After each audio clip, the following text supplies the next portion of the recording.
Hello everyone, warm regards from Next IAS team. Welcome to another episode of Daily News Analysis. Today is 4th June. Let's see what are the important topics that we are going to discuss today. The first topic is about the palm oils. The palm oil imports in India has again increased.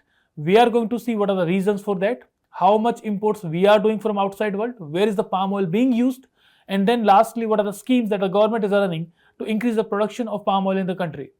Second is about sulfur emissions. The sulfur emissions, from where they are released, what is the status in the country, what are the harmful effects of the sulfur emissions on environment as well as on us.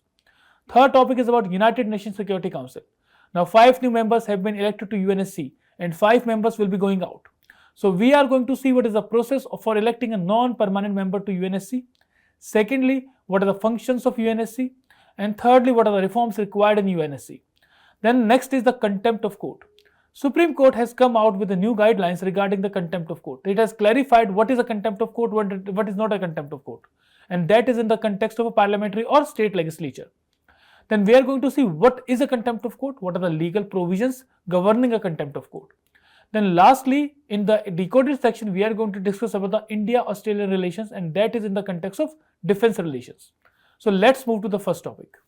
The first topic in the explain section is about palm oils. The topic is palm oil imports in May jumped to 87% to a 6-month high in the country. Now this topic is relevant from GS paper 3. It is relevant in major crops, then food processing sector, then external sector with respect to imports. Now what is the news here? The news says that there has been a surge in the palm oil imports in the country, especially in May. And what is the surge? It is 87%. That is, if we see April and May, there have been an 87% rise in the oil imports that we are having, the palm oil imports that we are having. So on month basis, there has been an 87% rise in the palm oils. And it is a 6-month high. That is from November till May, this is the highest palm oil import that we have done. The amount was 6 lakh metric tons. So 6 lakh metric tons of palm oil was imported last month. Now what is the reason for that? First of all, the domestic inventories have been low. It means that the domestic storage that we are having with respect to palm oil, that was actually lying low. Why it was low? Because previously the global palm oil prices were very high. There was the palm oil premium was very high during January to April, and now it has fallen. So due to fall in this, there has been an increase in the imports of the palm oil. And due to the high prices that was occurring between January to April, the palm oil imports have declined. So after decline, there was a need for the palm oil. That's why there has been a surge. So this is the first reason for the surge. Secondly, there has been discounted price of the palm oil as compared to soya oil and sunflower oil. So as compared to soya oil and sunflower oil, the palm oil prices have now declined. So that is the second reason. The third reason is that India halved the basic import duty on the crude edible oils. So India has also decreased the custom duty. Earlier it was 20%, now it has reduced to 10%. And that was in the wake of food inflation and to support the local oil refiners. So there have been three reasons. The first reason is that there was demand because we were having low inventories of the palm oil. Secondly, the global palm oils have also declined, the prices have also declined. And thirdly, India also reduced the tariffs on the palm oil imports. So these are the three basic reasons. Now the shift is that the buyers return to the palm oil once it started at a discount. The total edible oil imports rose to 37% month-on-month basis to 1.18 million tons in May. It is highest since December 2024. Now what are the other edible oils that we are importing? The first one is soy oil. It has also increased by 10% to 3.98 lakh tons. Then sunflower oil, it has also increased by 2% to 1.84 lakh tons. So there has been an overall increase in the import of the edible oils. Secondly, the maximum increase was in palm oil. It is 87%. Now next thing is, what is the future outlook? The future outlook is that the palm oil imports are going to increase. It is expected that they are going to increase. It is expected it is 7.5 lakh tons in June and 8.5 lakh tons in July. So it is going to increase. Currently it was 6 lakh tons. Now next thing is, what is the status of palm oil consumption in the country? So India consumes 23 to 25 million tons of edible oil every year, and out of this 8 to 10 million tons of consumption is of only palm oil. So total consumption is 23 to 25 million tons, and out of this 10 million tons is for palm oil itself. So palm oil is having almost 40% share in the edible oils that we are using.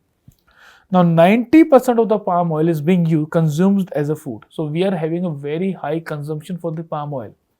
Then next, palm oil accounts for 60% of all imported vegetable oils and 37% of the all edible oils that are being consumed. So palm oil is a very, very important product in the Indian economy, and it is important with respect to food also. So if there is increase in the global price of the palm oil, it is going to have effect on our food inflation as well. So we are having an imported inflation if there is an increase in the prices of the palm oil. That you should be knowing. Now next is, what are the important sources of the palm oil? From where we are actually importing? So there are two countries, Indonesia and Malaysia, from where we are procuring palm oils. Secondly, the soya oil and sunflower oil. It is being imported from Argentina, Brazil, Russia and Ukraine. So these two important facts you should be knowing. Then who are the major producers of the palm oil? The major producers of the palm oil are Indonesia and Malaysia. Both of them cumulatively account for 85% of the world's palm oil production. Secondly, if we talk about exports, because producing and exporting are two different things. Production means how much palm oil is being produced. Export means how much they are allowing for the exports. For in exports also, Indonesia leads with 55.5%, and second point it is 29% is at Malaysia. So Malaysia's total share in the palm oil exports at the global level is 29%. Both of them account for more than 85% of the total exports. So with respect to these edible oils and palm oil, Indonesia and Malaysia, two important exporting nations. Then where is this palm oil is being used? First of all, in cooking and food. A wide variety of products that it is used as a cooking oil. It is used as cooking oil. It is found in noodles, chocolates, margarine, baked goods and ice creams. Secondly, cosmetics and personal care. It is a key ingredient in soaps, shampoos, skincare, cosmetics. Also, it is used as a cleaning products. For example, in detergents and cleaners, this palm oil is being used. And a very important property is the foaming property and cleansing action. Due to these two properties, palm oil is very, very popular in these industrial sectors. And lastly, a new sector, that is biofuel sector. The crude palm oil can be used to produce biodiesel, marked as green diesel for renewable energy. So here also it is having a very important role to play. Now if we talk about India only, the palm oil is produced by basically 3 to 4 states. The important 3 states are Andhra Pradesh, Telangana and Kerala, and they account for 98% of India's total output with respect to palm oil. And rest we have to import, and we are importing from Indonesia and Malaysia. Now to boost the production of palm oil in India, India has launched the national mission on edible oils, that is oil palm, and it was launched in 2021. The basic objective was to increase the production of the palm oils in the country. Now next is, what are the ideal conditions for the palm oil cultivation? See, palm is a tropical crop. So the favorable climate is warm, humid and tropical climate. Second is the temperature range. It is 22 to 24 degrees Celsius and it can go up to 20 to 30 degrees Celsius. It requires a 5 to 6 hours of bright sunlight on daily basis. Then humidity levels are also high. 80% of humidity is required by it for a healthy growth, and it needs a rainfall of 250 to 400 centimeters, and it should be well distributed throughout the country, throughout the year. So basically it is an equatorial crop. So in equatorial regions, the palm oil is more favored. Then the soil requirement are, it should be deep, moist, well-drained loamy or alluvial soils enriched with organic content. So these are the requirements or favorable conditions for the production of the palm oil. Now, based upon the discussion, you have to attempt this MCQ. This is a previous year MCQ, and you have to post your answers in the comment box. The second topic is about the sulfur emissions. Now, a committee report has stated that we do not need the sulfur cleaning devices in our coal plants. They are not necessary. Now, this topic is relevant from GS paper 3 in the environment, pollution and degradation section. Now, this is something surprising for us that a committee is recommending that we do not need those devices which can clean the flue gases. A committee of experts chaired by Principal Scientific Advisor Mr. Ajay Sood has recommended that we do not need the flue gas desulfurization units. The flue gas desulfurization units are no more required in our coal plants. Now, this is surprising for us, how a committee can recommend that an environmentally useful thing is not being used and we are going to allow the emissions go to the environment. Now, why has it given this thing? Now, another report, another recommendation given by this committee is that those power plants which are in a 10-kilometer radius of the NCR or of any city which is having a population more than 1 million, that means more than 10 lakhs, those plants will be known as category A plants. Now, in these category A plants, these FGDs or flue gas desulfurization units, they are going to be mandatory. And any other TPP that is not required to have these FGDs.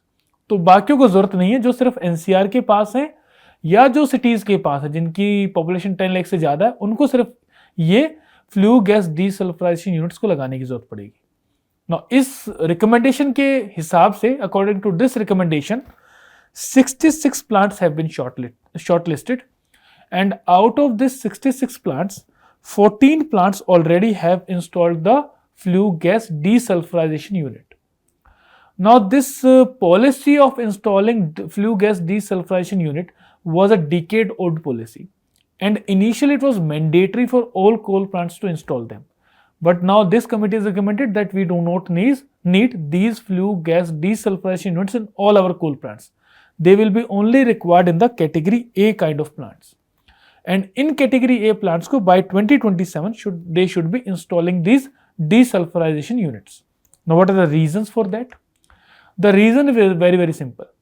The committee has studied various reports by various organizations like TERI and other environmental related organizations, and they have reported that the acceptable levels in India for SO2 are less than 20 micrograms per cubic meter.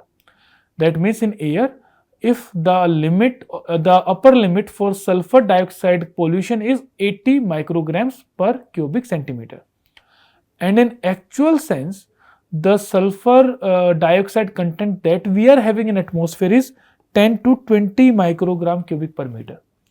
That means हम emission limit से बहुत नीचे हैं अभी. So that's why we do not need these further purifying units.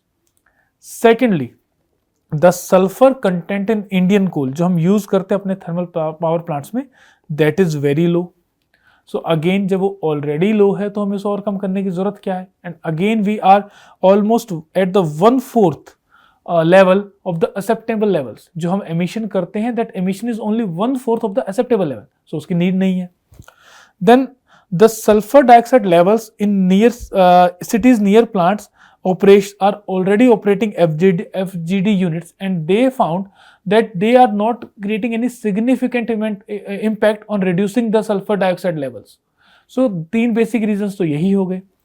उसके बाद the committee has also found that there are only limited vendors who can install these units.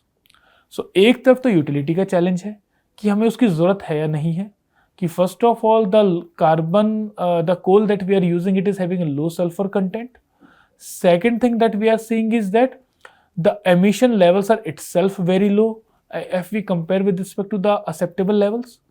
Third thing is that there are only limited vendors who can install these units, and these are highly costly units. Usme we have to spend a lot of capital there. And lastly, the operating cost, that is the electricity bills for operating these units, it is also going to be very high. Already India is a power scarce country. So due to these reasons, the committee has recommended that we do not need these FGD units or flue gas desulfurization units in our power plants. But category A plants we need to install them. Now if we talk about the sulfur emissions in the atmosphere come out from various sources. The first source is volcanic eruption. Then it is also released from the oceans as well. Then due to anaerobic decomposition also the sulfur dioxide is being released. Then due to fossil fuel consumption also the sulfur dioxide is being released. Then from industrial processes and biomass burning. So these are the important sources from which the sulfur dioxide is being released in the economy. Now what are the important harmful effect of these sulfur dioxide emissions? Or what is the impact it is having on the environment as well as on the human health? So if we talk about the environment, first of all, it is responsible for acid rain. Sulfuric acid is formed in the atmosphere when the SO2 levels are very high. And this sulfuric acid, it results in acid rain, and which can damage crops, forest and aquatic life.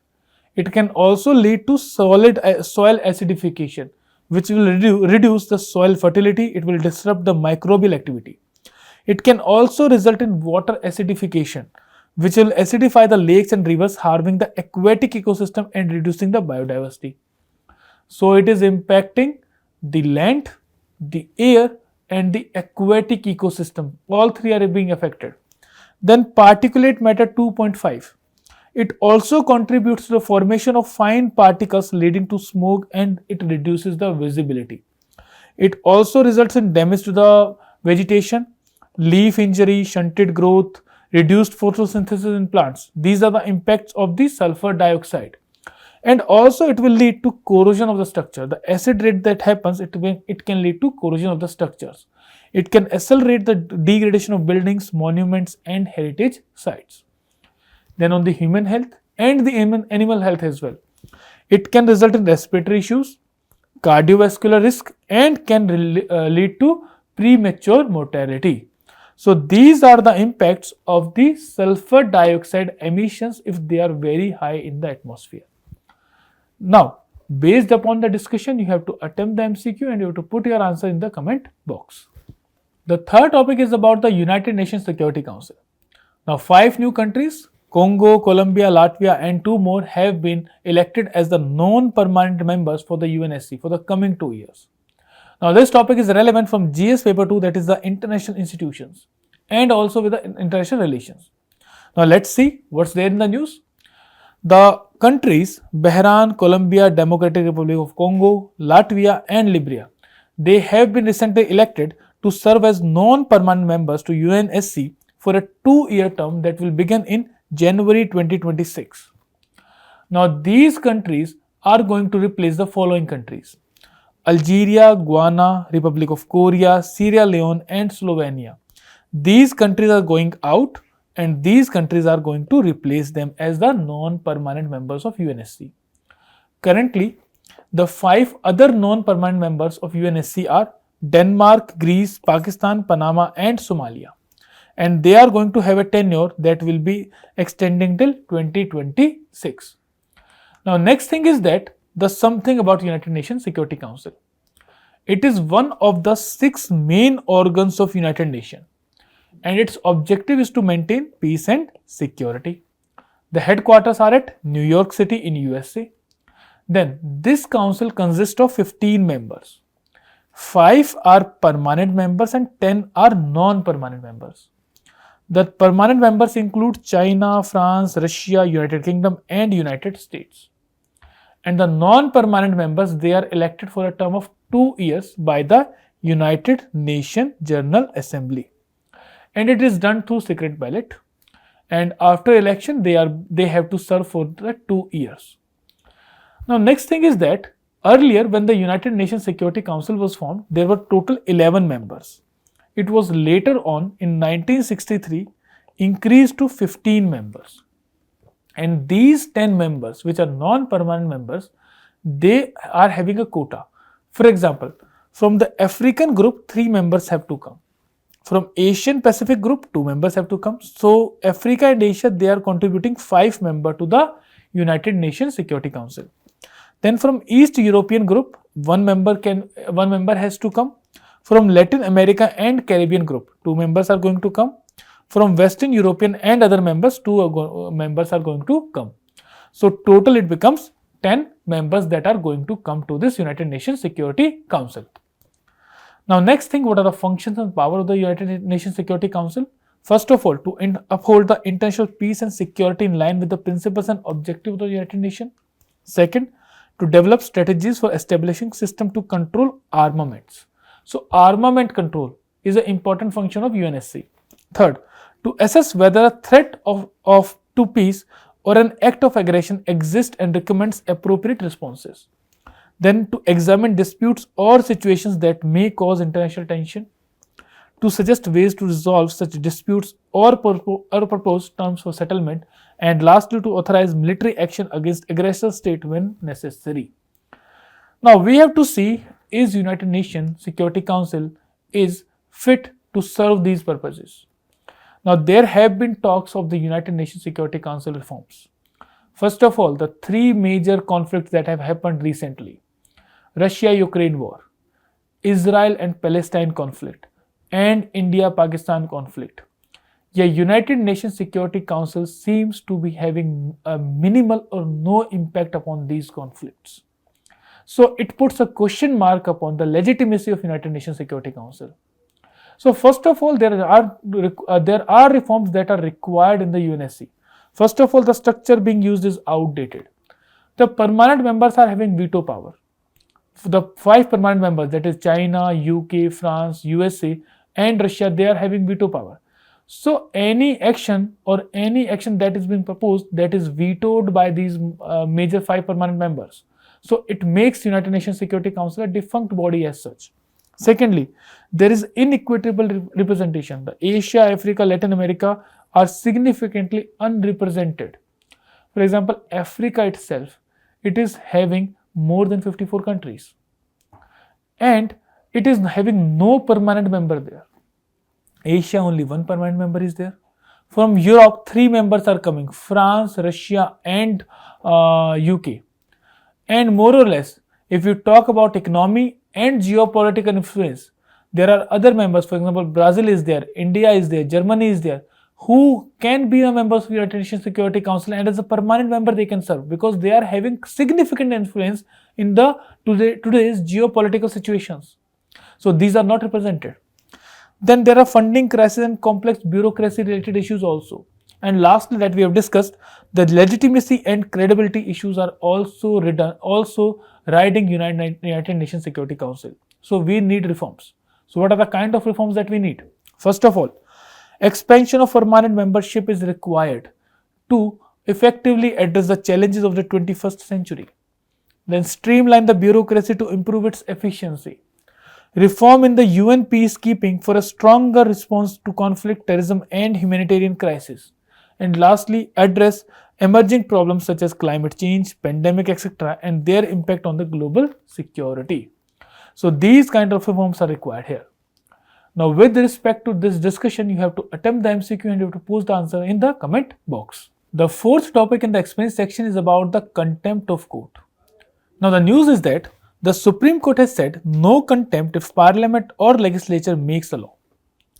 Now backdrop here is that there was a ruling, this ruling has came in the response to a 2012 contempt plea alleging that Chhattisgarh government violated the Supreme Court 2011 directions against salva judum and use of special police officers.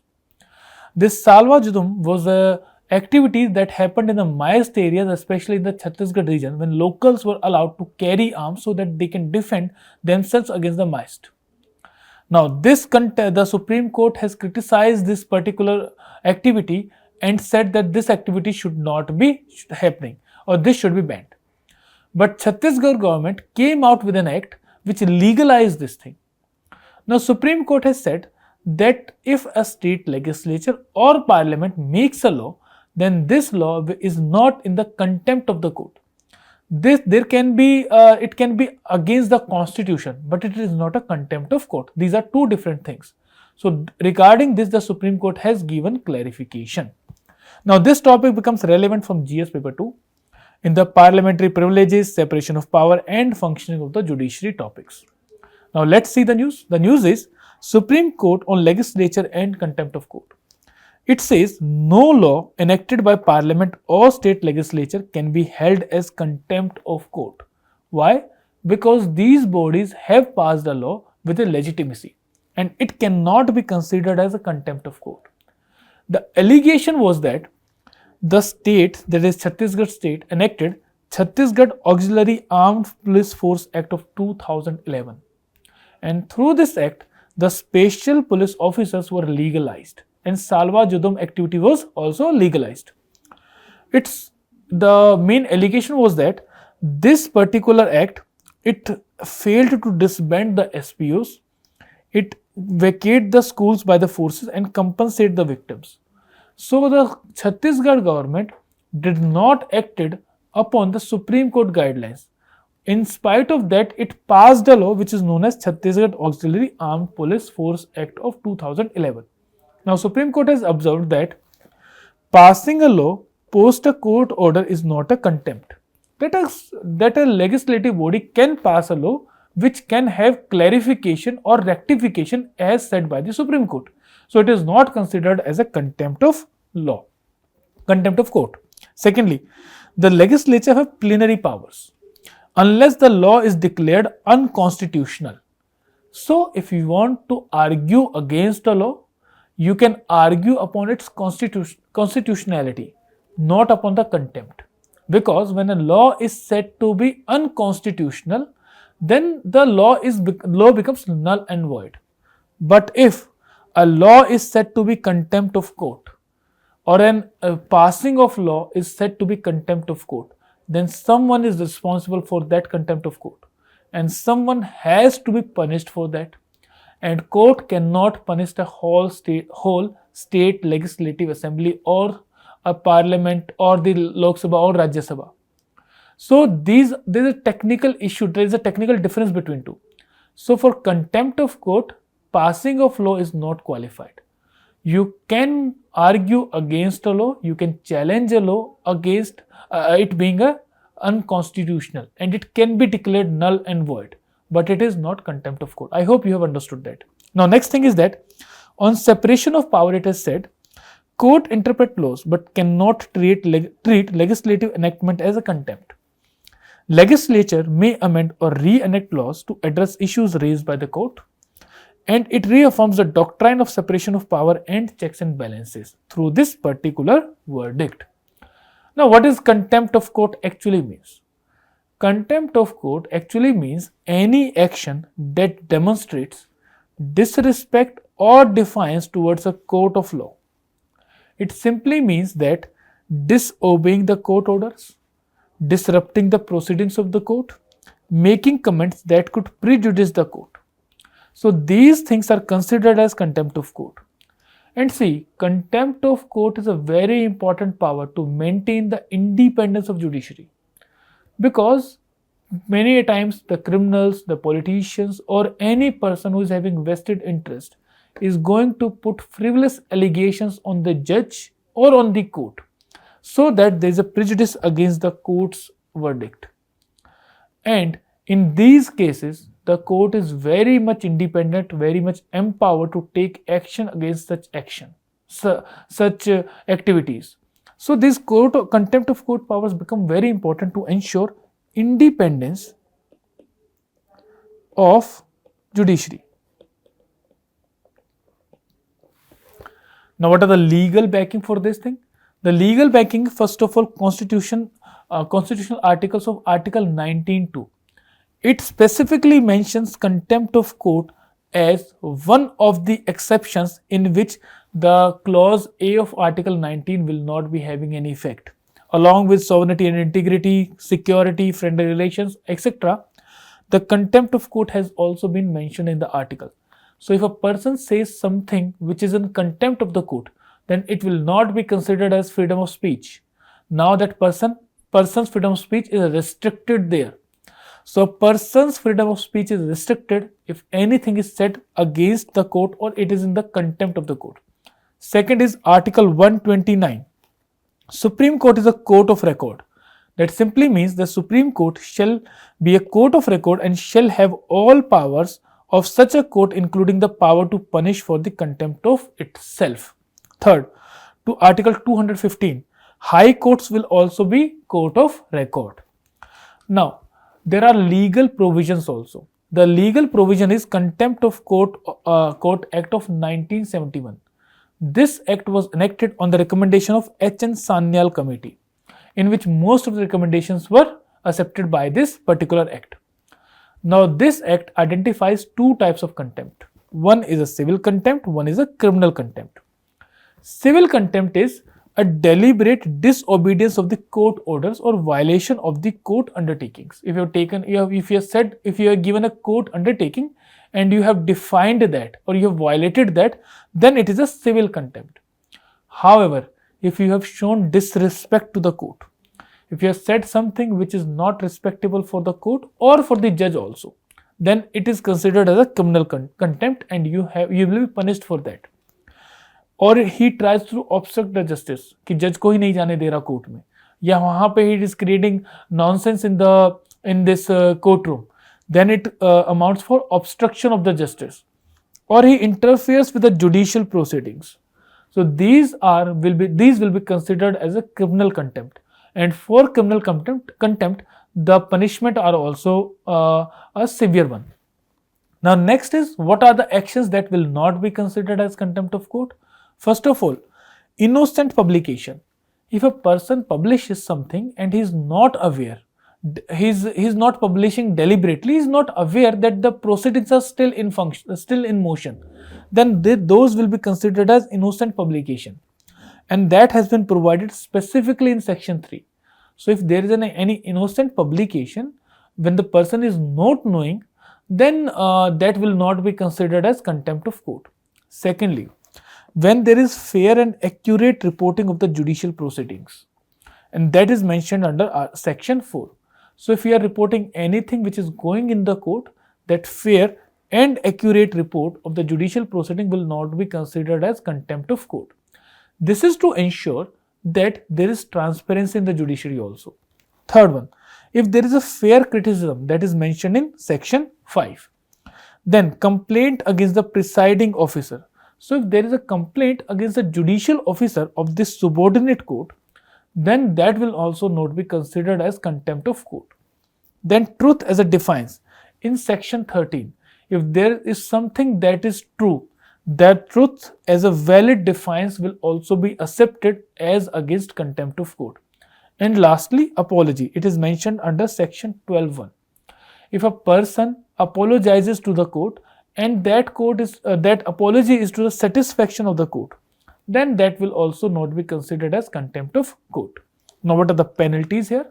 The penalties are, first of all, punishment up to 6 months imprisonment and or a fine up to 2,000 rupees.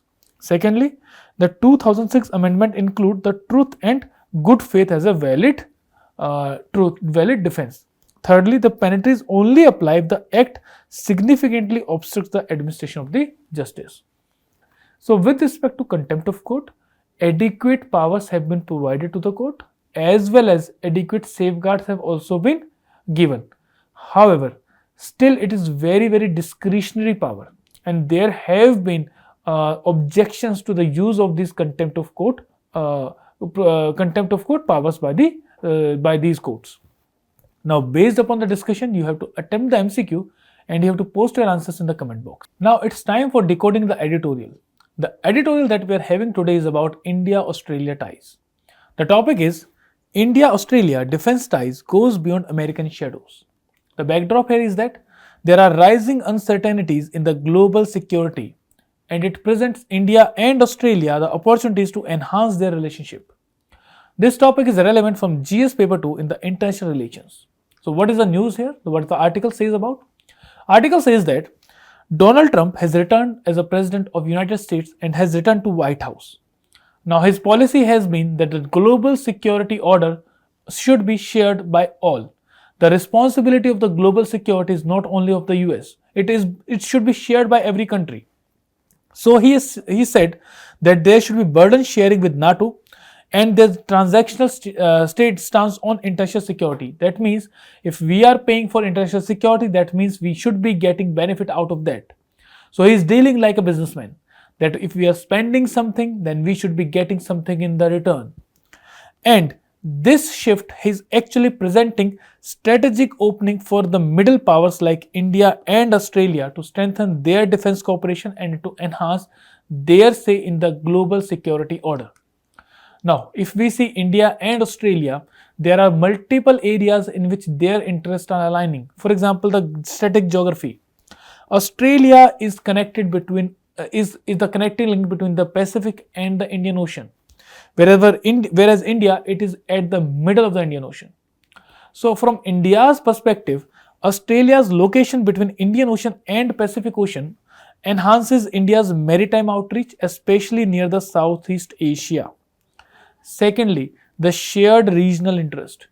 Australia is having good ties with the Pacific islands like these, and it aligns with India's expanding strategic focus in this region. Thirdly, both are having common security concerns, and these security concerns are with respect to China's assertiveness, and both are committed to the regional stability and sovereign resilience in this region. So that's why both Australia and India are having converging interest in this whole region, and especially with respect to the defense and security of the Indo-Pacific region. The next thing is that how India and Australia are engaging with each other. First of all, they are having strong bilateral foundations. The Indo-Australia defense relationship is supported by a robust bureaucratic coordination. The bureaucratic coordination between two countries is very, very robust, and it helps in enhancing both countries' defense strategies as well as strategic relationship as well. Then secondly, they are having comprehensive strategic partnership which was signed in 2020. Also, 2+2 ministerial dialogue also happens between the two countries. It was launched in 2021. 2+2 dialogue means that the defense and the foreign ministers of both countries are going to have meet. So 2+2 means India's defense minister and India's foreign minister and Australia's defense and foreign minister are going to meet on regular basis. So we are having a 2+2 ministerial dialogue partnership with Australia.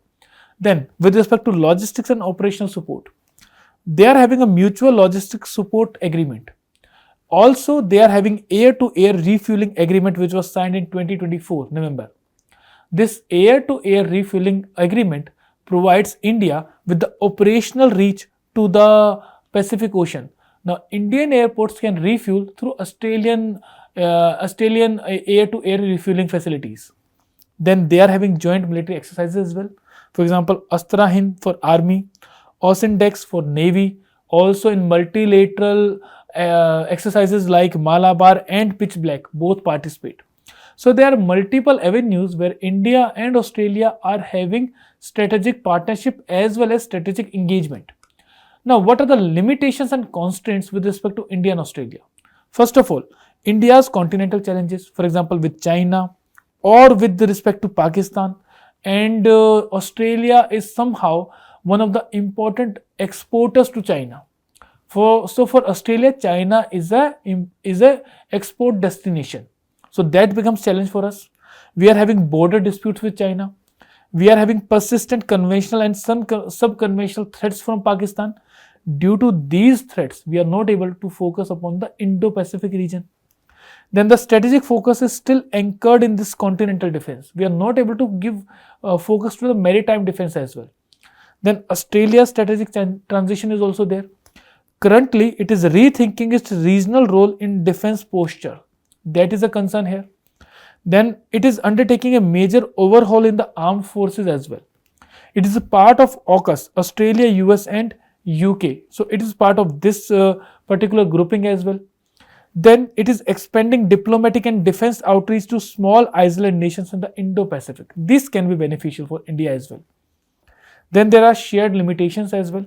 Neither country is in a position to fully compensate for the strategic vacuum left by the potential withdrawal or transactional United Nations. When we say transactional United Nations, it simply means that United Nations, whenever it is spending, it is now expecting return from it. Earlier, it was spending in a manner which was establishing the global security order. Now it wants to spend with the hope for a return. So that's why United Nations is now pulling out from major strategic locations. Now, what are the key areas that should be our focus to enhance the Indo-Australian defense ties? First of all, we need to expand beyond Navy-centric cooperation. We need to foster tri-service joint exercises stimulating in the real-world operations. We need to establish dedicated forum for joint staff talks as well. We need to aim at major combined military exercises within next decade to test our collective capabilities. Then strengthen India's defense presence in Australia as well. Reform the position of defense advisor in Canberra. Upgrade 1-star rank and include Army and Air Force officers as assistant for balanced representation. Then also appoint a dedicated personnel for engagement with the Pacific or regions rather than relying solely on the current DA. Then elevate ground up ideas from working level personnel. Incorporate working level armed forces personnel in strategic dialogues from realistic operational insights. Launch initiatives like staff college fellowship and regular war gaming exchanges to build trust and mutual understanding. Then enhance defense industrial corridor. India should explore cooperation with Australia in maintenance, repair and overhaul of the naval vessels. Jointly manufacture and supply patrol boats for small island nations in the Indo-Pacific region. And revitalize the defense industry collaborations. Defense and aerospace startups in both countries lead in advanced technologies, making them natural partners. Exploring in partnership models like USA, IndoSX could boost MSME collaboration and innovation. Now, based upon the discussion, you can attempt the mains answer. You should attempt it. And with this, we conclude the discussion for the day. Thank you.